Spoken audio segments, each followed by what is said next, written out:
How are you finding ways to incorporate AI into what you do? We are using AI a lot for ideas. So we're learning and using it all the time. And also just making sure we're not making mistakes like with hallucinations. And, I read some description of the agent's properties and I look and I know the property and I read the description. I went, whoa, my company exists because I wanted to work at a company known for integrity. Today's guest is a force in commercial real estate. He's not just closing deals. He's shaping how the entire industry thinks about them. You might know him as the voice behind America's Commercial Real Estate Show, one of the longest running, most respected podcasts in the game, or as the founder and CEO of Bull Realty, a powerhouse brokerage based in Atlanta, serving clients nationwide. He doesn't talk transactions only. He talks transformation. When you find out that, look, even they might know they might be a big producer, if they're chasing commissions and not taking care of clients, then you really just got to let them go to keep the culture going.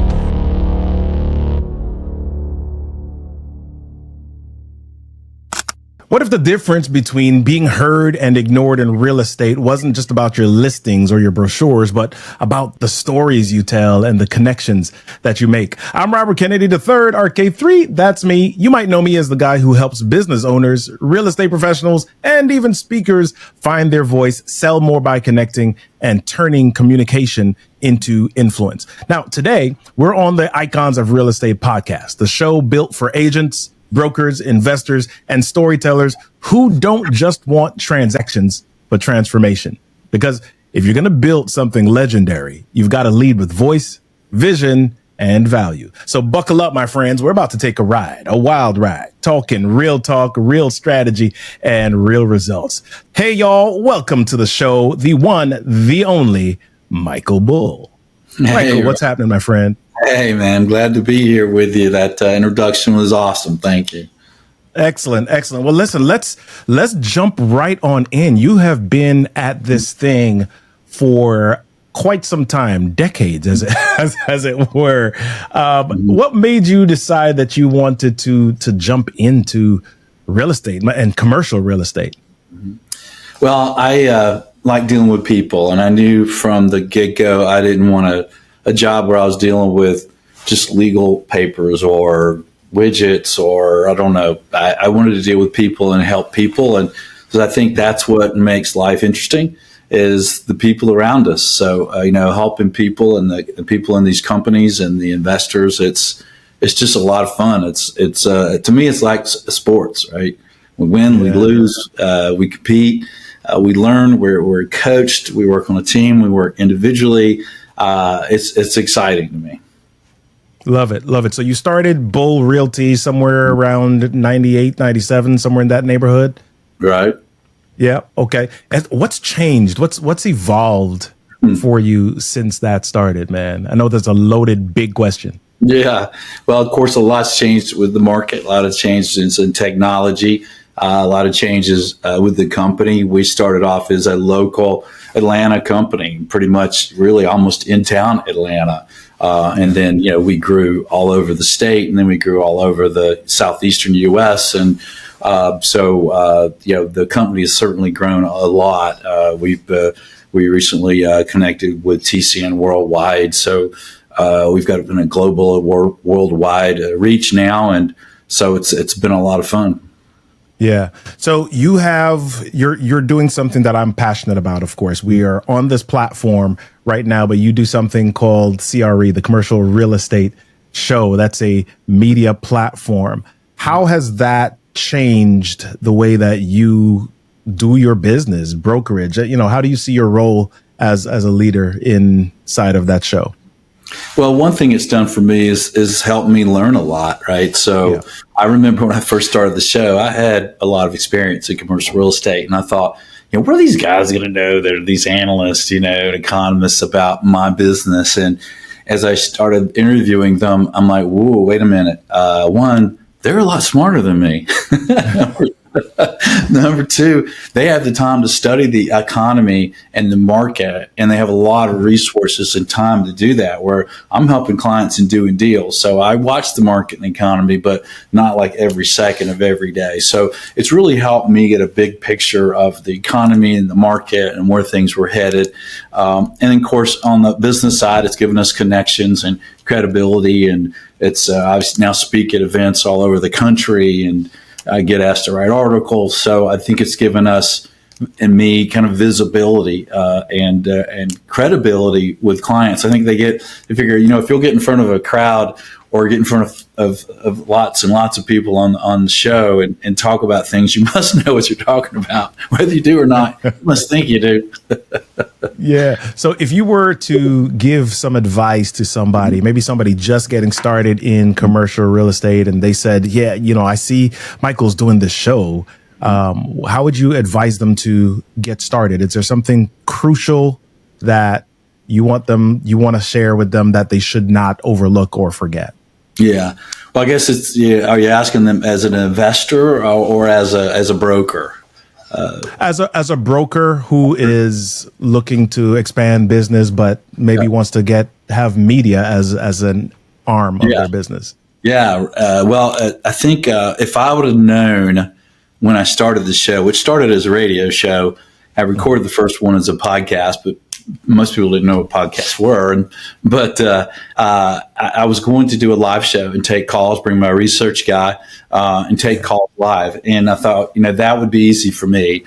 And then they told me at the last, like a month before the show started, you're going to have to record the show. We're building new studios. And so then I was like, I've got to have pre-programmed content every week. And so I went ahead and did it. My first show was on commercial loan workouts. And it was in October 2010. So the recession had happened, right? And so it was a really big subject. And I didn't know how bad I'd be at doing the show. So I hadn't told anybody about it. And then I took my third step after doing the show in the Salem Media parking lot. And I thought about it. I went, wow, that show was extremely valuable for a lot of people around the country. And I wasn't that bad at it, so we started sharing it. So I think if you're a commercial broker and you're going to do a show, I think you'd want to think about who you want to work with. And like if you work in Chicago and you do office tenant rep, then you may want to do a show geared to people who run businesses in Chicago, right? So I think you just want to think about your market and then be able to talk to the people that you want to work with. And our show became national almost by accident. We grew to 47 radio stations, and we started talking about commercial real estate in kind of a big way. So for a small, Atlanta company, it was like, is that really helping us that much? And we even started the Atlanta commercial real estate show for a while. But I think you want to think about your audience. And I think if I'd have known in the beginning how much work it was going to actually be, I would have never done it because I didn't want to put out anything that wasn't very high quality. So I think I worked 10 hours a week, on the show every week for the first couple of years. And then it became a lot easier, over time. And then we built a studio in our office, a news station type studio. And so now I go in and do a show in 30 minutes and I'm out, and we have people that produce it and market it. But I think just thinking about your audience and what's valuable to them.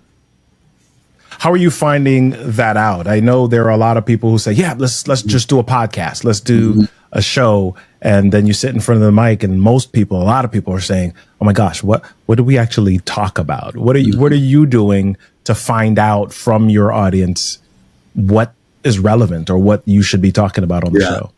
Well, I have 35 brokers. We get a new listing, more or less every day. We get a new assignment, and we're selling all types of commercial properties and leasing and helping companies. So I get just a lot of interaction with folks, and I get an idea of what's interesting to people who own companies and own real estate. So people ask me, Michael, how do you pick your topics? And I answer, well, what's interesting to me.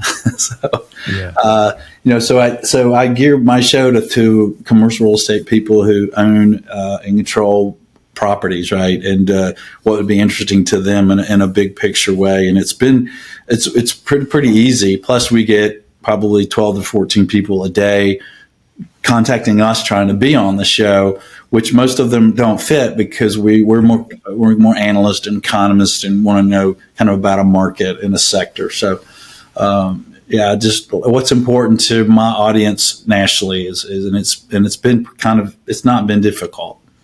Yeah. Yeah. So let's turn just a little bit to the topic that everybody is pretty much talking about these days, artificial intelligence, AI, my friend. So we've got all of these different tools and we're all struggling to find out how to integrate them in the best way, the most effective, efficient way into our business. How are you doing that? How are you finding ways to incorporate AI into what you do?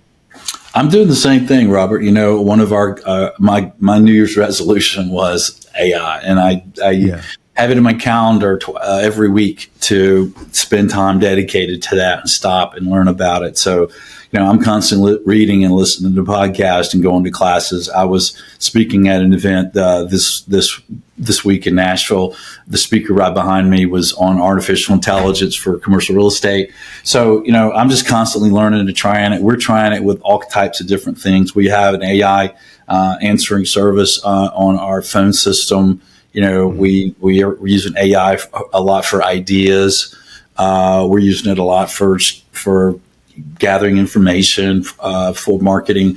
So we're learning and using it all the time. I think in the same boat of just trying to figure it out and also just making sure we're not making mistakes like with hallucinations. And I read some description of the agent's properties and I look and I know the property and I read the description. I went, whoa, that AI was way off. You know, that was way overstating it. Yeah. Yeah. So if you could future look just a bit, I mean, I talk about AI, and when we talk about artificial intelligence, those of us who were born before 1990, we're thinking Terminator and we're thinking all of these futuristic movies. If you could think about 5 to 10 years from now, where the speed at which AI and technology is developing, what do you see the commercial real estate world looking like in the next 10 years? Well, I think we'll have a lot more efficiency. You know, I think we'll be able to do things faster and easier. I think we'll be able to look at data and convert it to usefulness faster. So I think it'll just be faster and more efficient is what it'll do for us, especially as more and more of us learn how to use it, and then and it grows, right? And you know, we may have robots, you know, physically around us, helping us do things and talking to us and doing things. So I think it's going to move really quickly, and I think it's pretty exciting and then scary at the same time. Yeah. Yeah. So you are juggling quite a few different things, my friend. You got your realty, you've got your show, obviously, and you've got quite a few other things that we may not be hearing about. As you juggle all of that stuff, as you run a business that is in multiple states, how are you handling your team, your culture? How are you maintaining consistency and alignment with your company vision, man? Yeah, it's always tough. I mean, you know, my company exists because I wanted to work at a company known for integrity. That was the number one reason it exists. So, and then to have the best disposition marketing in the country. So if we're selling someone's hotel, office, industrial, retail, land, whatever, that we do an incredible job, better than anyone else in the world. So, you know, those are our two main missions, and we just try to stay on top of it. You know, one of the things I tell my folks is treat everyone in a transaction the way you'd want to be treated if you were that person, keeping in mind who our client is. And that's involving communications and professionalism and disclosures and things like that, so that it just builds upon itself. And I think that's one of the things that helped our company after 27 years is that we've worked hard to treat everyone right and use high integrity. We do a lot of training. We have a lot of training. I've created training. I have an online training company for agents. So we just train a lot and remind people a lot, and then try to again and get very high quality people. And then the other thing is, letting people go when you find out that, look, even they know they might be a big producer, if they're chasing commissions and not taking care of clients, then you really just got to let them go to keep the culture going. Yeah. That's awesome, man. I love hearing that, because there are quite a few companies, not just in real estate, but it's transactional. You keep people who bring in a dollar, but at the expense of the culture and behaviors in the office space. I'm glad. I love hearing that you're saying that. So if I think about the market a little bit, man, and you are advising people about the market as it is now, what are some of the secrets? What are some of the things that you're telling people to watch out for, be aware of in this current season? Well, I think one of the things to be conscious of is where we are in the cycle, right? And of course, it's different for different locations and markets, submarkets, sectors, and size properties. But overall, I think we're at the bottom of a recovery, and we're at the bottom of values, at the highest cap rates. I think we're on the transaction volume is increasing.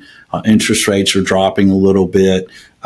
There's more people with toes in the water. More lenders are active. So I think we're on a recovery. So it can be a really good time for investing.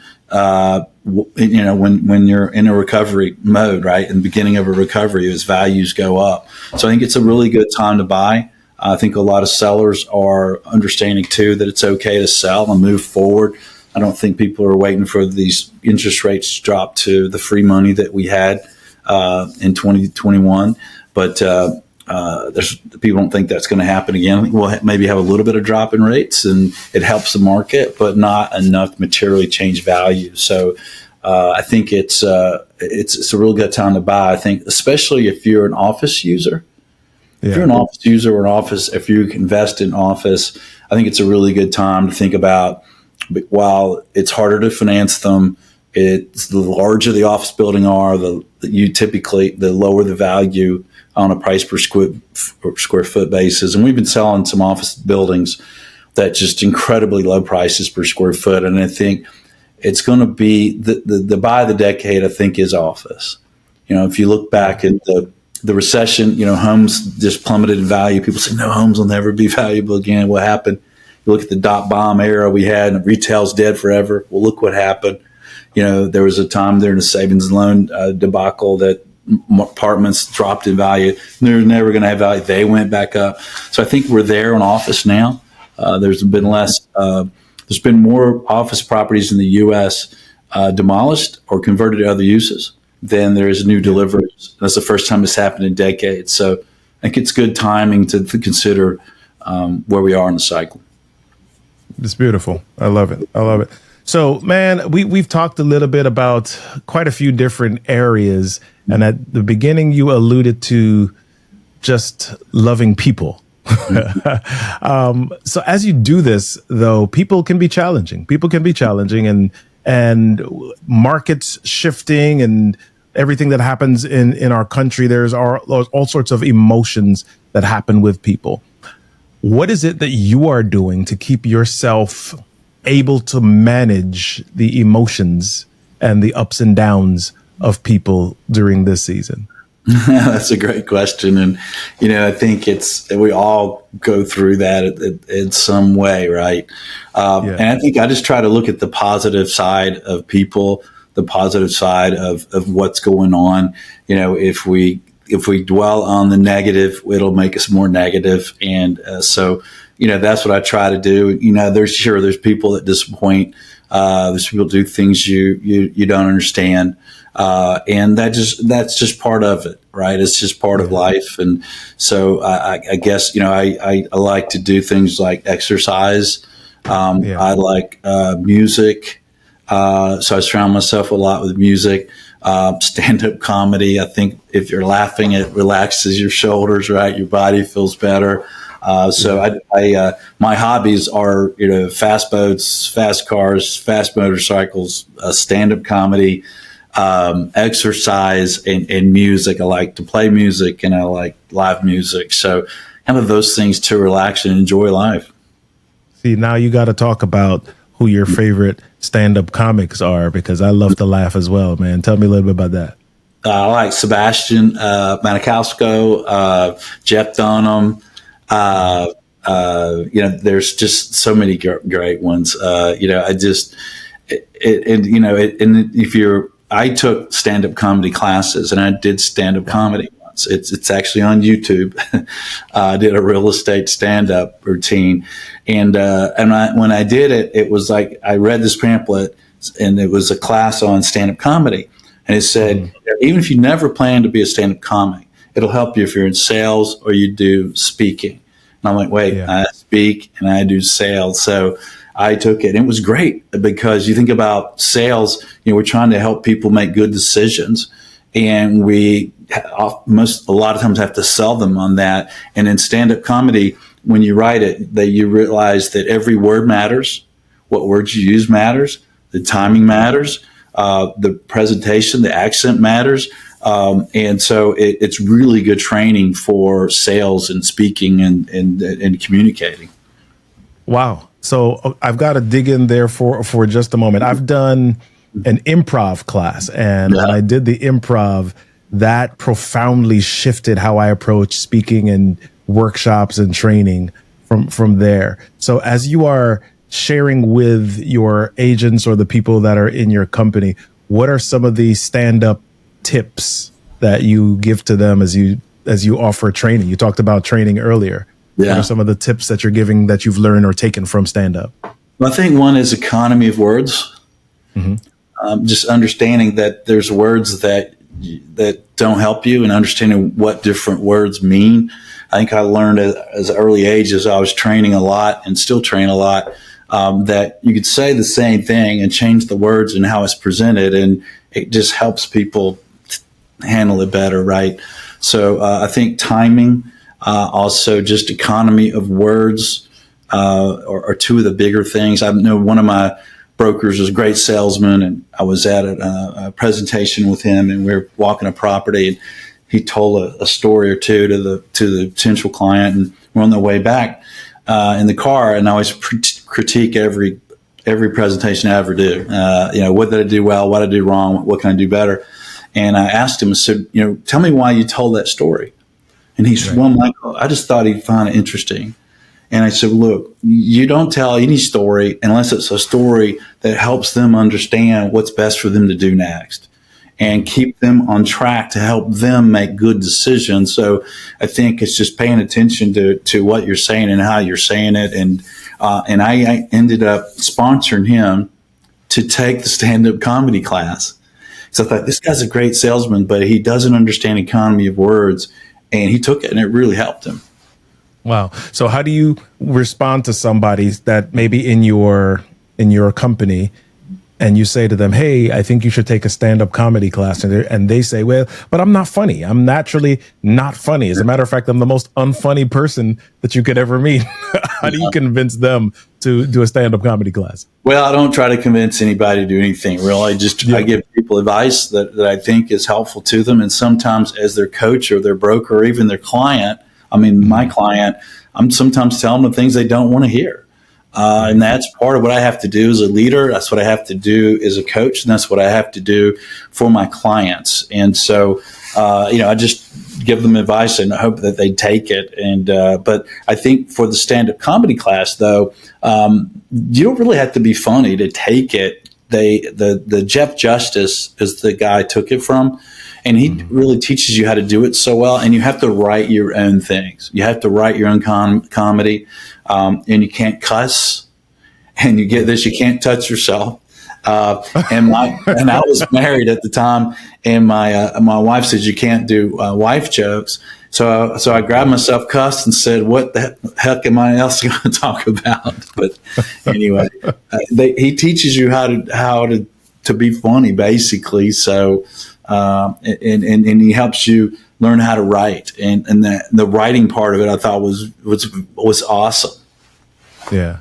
Yeah. I love the connection of this to sales. So as we land the plane here, man, as you look back on your career, a lot of people ask the question, what do you wish you could redo? Or what do you wish you could undo? I don't want to ask that question. I want to ask, what do you look back at and say, oh my gosh, I should do more of that? I think I'd probably just buy more real estate. You know, all the real estate I've bought, I've loved it. You know, and I obviously have seen that for decades and still see it today. And so I think just buying more real estate would be the only thing I would have done, and it should still be doing differently. Yeah. Awesome, man. Well, listen, Michael, land the plane for us. What is your final bit of words of wisdom that you would give to anybody entering this commercial real estate space in this time? I don't want to say a date or a year, but right now, anybody that's entering right now, what's your words of wisdom for them? Well, I'll tell you what, once my broker called me into his office. I was 20 years old. I was running his management company. I had my license. I was working days, nights. I would run in the parking lot. I never walked. He saw my motivation level that he didn't see in others. He brought me back on the carpet and he said, Michael, what motivates you? He caught me off guard. So I said what came from the heart. I said, look, I feel if I do the absolute best job I can at whatever I'm doing, that I'll get more opportunities. He smiled and he thanked me. And I walked back down the carpet and I thought, man, I should have said I was looking for a raise. But I wasn't looking for a raise. And I think, you know, I remember every word of that because of the situation.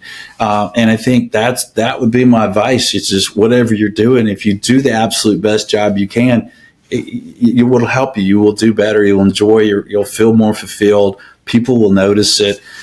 So that would be my parting advice. I love it. I love it. Where's the best place for people to reach you and get connected with Michael Bull? Yeah, well, my bullrealty.com is my company's website. My show website is CREshow.com. And my site for commercial agent training is commercialagentsuccess.com. And my email is an easy one. It's michael@bullrealty.com. I love it. I love it. Listen, everybody, this has been Robert Kennedy III, RK3, with Michael Bull on the Icons of Real Estate podcast. Be your best, do your best, go on out there, and don't just do a transaction, create transformation. See ya.